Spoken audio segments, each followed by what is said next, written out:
I've never been so broad-brushed and beaten upon by my critics and my enemies.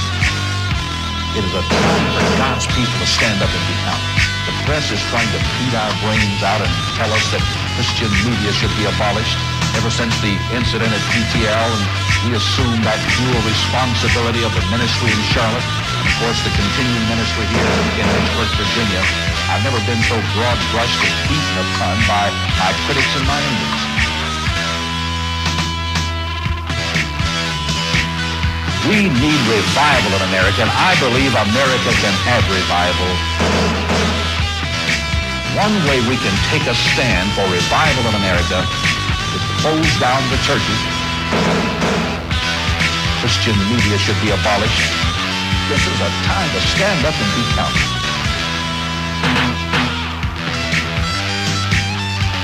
I want everywhere you go to say Christian media should be abolished. This is a time to shut down Christian television. I want everywhere you go to say shut down Christian television, or eliminate the gospel, or close down the churches. This is a time to stand up and be counted. I want everywhere you go to say close down the churches. This is a time to stand up and be counted. We need revival in America, and I believe America can have revival. one way we can take a stand for revival in America is close down the churches. This is a time to shut down Christian television or eliminate the gospel or close down the churches. I want everywhere you go to say Christian media should be abolished. It is a time for God's people to stand up and be counted. The press is trying to beat our brains out and tell us that it is a time for God's people to stand up and be counted. The press is trying to beat our brains out and tell us that it is a time for God's people to stand up and be counted. The press is trying to beat our brains out and tell us that it is a time for God's people to stand up and be counted. The press is trying to beat our brains out and tell us that Christian media should be abolished ever since the incident at PTL and shut down Christian television or eliminate the gospel or close down the churches. This is a time to stand up and be counted. It is a time for God's people to stand up and be counted. The press is trying to beat our brains out and tell us that Christian media should be abolished ever since the incident at PTL, and we assume that dual responsibility of the ministry in Charlotte, and of course the continuing ministry here in Lynchburg, Virginia. I've never been so broad-brushed and beaten upon by my critics and my enemies. It is a time for God's people to stand up and be counted. The press is trying to beat our brains out and tell us that it is a time for God's people to stand up and be counted. The press is trying to beat our brains out and tell us that it is a time for God's people to stand up and be counted. The press is trying to beat our brains out and tell us that it is a time for God's people to stand up and be counted.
Jesus said, "Woman, where are those thine accusers? Has no man condemned you?" And there was music in her voice as she replied, "We're sitting in the waiting lounge of Sodom and Gomorrah International Airport, and we're under the sentence of death because of it. Welcome to the wonderful world of AIDS. AIDS is an always fatal disease that has already killed thousands of Americans. It is increasingly infecting the heterosexual population, and hundreds of thousands, think of it now, hundreds of thousands carry the AIDS virus, and many of them don't even know it. Welcome to the wonderful world of AIDS. It's frightening. It causes death and judgment in hell. There's no cure in sight. None whatsoever. I talked to Dr. Coop on the phone about it. He said there's no cure in sight. There's no vaccine. And there's no hope whatsoever of having a cure. Satan would use the idea that some would feel, well, I'm not immoral, so this sermon is not for me. This message is for everybody here.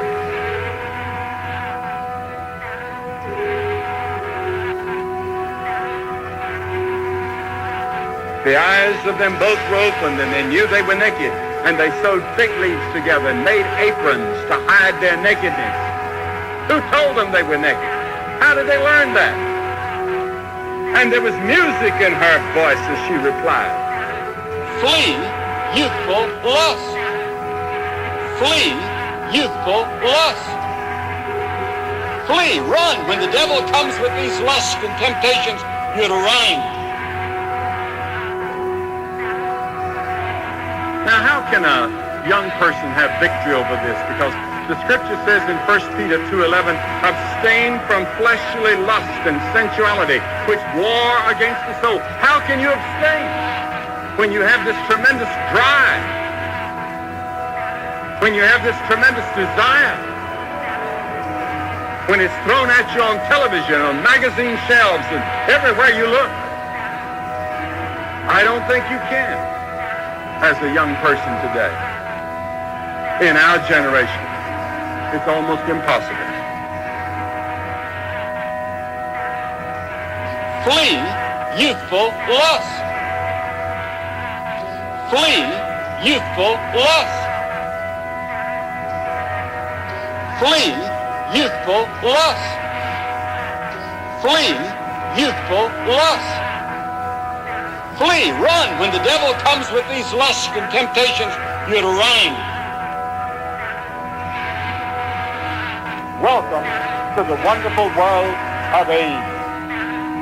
We're sitting in the waiting lounge of Sodom and Gomorrah International Airport, while people are praying. I'm going to ask no one leave the stadium now. This is the holy moment. Don't leave the stadium now. It confuses people. Every time you have a temptation, remember this. Paul wrote to young Timothy and said, keep yourself pure. Keep yourself pure. Pick up your paper every day and you see sin everywhere. We're sitting in the waiting lounge of Sodom and Gomorrah International Airport, and we're under the sentence of death because of it. He died for you. He shed his blood for you. And you watch him hang on the cross, and they put spikes in his hands and a crown of thorns on his brow, and he dripped with blood. Jesus said, woman, flee youthful lust. Flee, run. When the devil comes with these lusts and temptations, you're to run. And there was music in her voice as she replied, just say no to illicit sex and drugs, and be sure and go to church next Sunday.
think we'd better talk.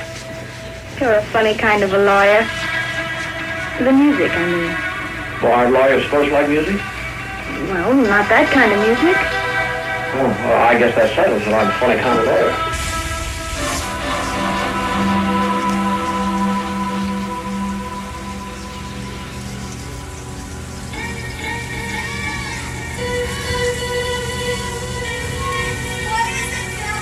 Hey, I told you, don't stand so close to those glass doors. I told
you.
can't do anything about it.